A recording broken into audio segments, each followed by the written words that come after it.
conseguir trazer ele para uma previsibilidade de colocação de implante na posição correta e depois conseguir trazer isso para uma reabilitação protética previsível, em que momentos você pode, por exemplo, fazer uma carga imediata, se você precisa ou não fazer uma carga imediata. Então, a gente foca muito aqui no planejamento, né? A execução do tratamento em si, ela é uma consequência e é o planejamento que ele acaba, digamos, trazendo como plano principal para o workflow digital. Doctor, in your opinion, what are the key points for those who want to start working with digital workflow? Is that a right time? How was the transition for you? So the main point is that they shouldn't wait too long. Okay. They should start right now. Okay. No, obviously, starting with the digital requires a learning curve, and that learning curve, we have all gone through it, but once you have developed your own protocol, then there is no way back. Okay. You stay on that workflow, and that's where I see a lot of clinicians having to relearn what they already know. Okay. But that is necessary to see the true benefits of digital dentistry. Okay. I see a very big impact for the professional, because sometimes he thinks he will start working with a scanner, for example, and everything is going to happen in a very marvelous way, Yeah. But there is a curve, a learning curve, and there must be a concern, must be put on the table, because you have to relearn the things that you already know. So the analogy that I always do is it's like using the GPS in your car. Okay. Right? Okay. It tells you where to go. It tells you when there is traffic. It tells you a shortcut, but you still need to drive the car. All right. Oh, that's a great exactly analogy. the same with digital dentistry.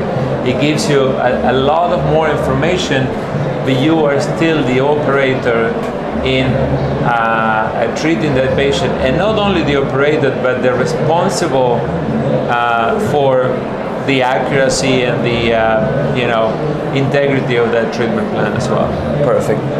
Pessoal, eu perguntei para ele agora qual que é o momento para começar a trabalhar com odontologia digital.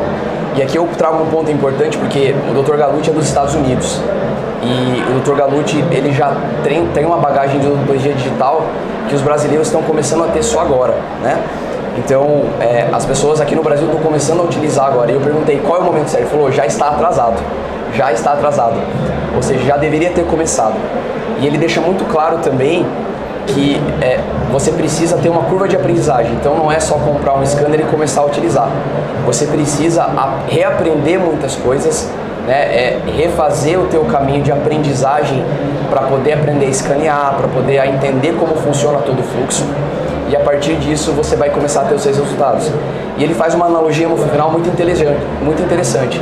Ele fala que hoje você não anda com um carro sem um GPS mais. Você precisa ter um GPS para se movimentar.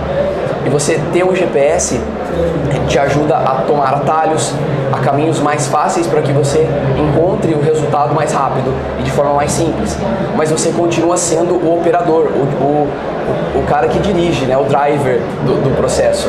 E assim você tem que encarar também o fluxo digital. Ele é uma ferramenta que você vai utilizar para aumentar as suas possibilidades e aumentar a sua previsibilidade. Tá? Doctor, to conclude, we all have seen a huge evolution of technology in dentistry in the last 10 or 15 years. And having said that, what do you still consider to be a limitation on digital workflow? Can you identify the next steps of the evolution that we are going to have in the next few years? Yeah, absolutely. So I think that nowadays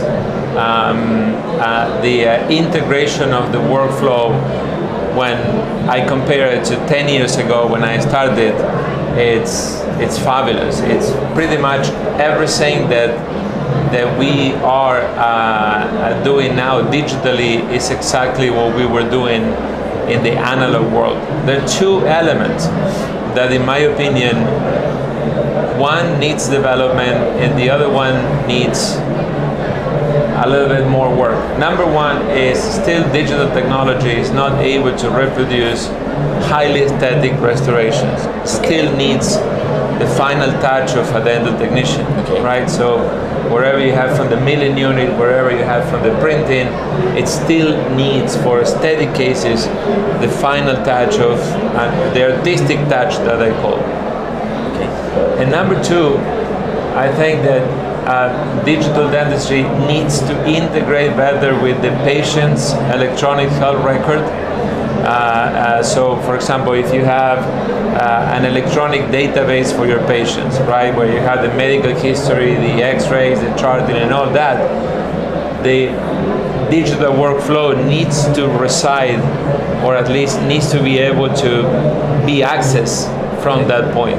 You know, so far you have on one side the patient records, on the other side you have the digital workflow. Okay. You know, so that would be nice that all patient-related records, they reside with the within an electronic health records for the patient. A simple example, if I understand what you're saying, is, for example, if you have STL file and another file, you have to merge it. That is not as... This is not sitting in a pen drive. Yeah. Or in a Dropbox file. They should reside in the patient's health record that you have. Okay. You know, so my ideal vision of that is that when you go to the dentist, you know, in the same system where the dentist manages appointment, payments, x-rays, hard tissue charting, all the STLs, all the planning that we did, all the surgical guide designs, they should be stored there. That's awesome. It's patient data information, and therefore should reside in the patient electronic health record. Fantastic, fantastic. Doctor, thank you so much for joining us today. It was amazing to have such a professional here with us in the Congress in Brazil, and with all the experience, and it was a pleasure to meet you. Hope you to enjoy the Congress. Thank you so much. Thank you so much for the invitation. It's a pleasure to be with you, and I commend you all for the very successful event and for everything you are doing for implant dentistry. Thank you so much.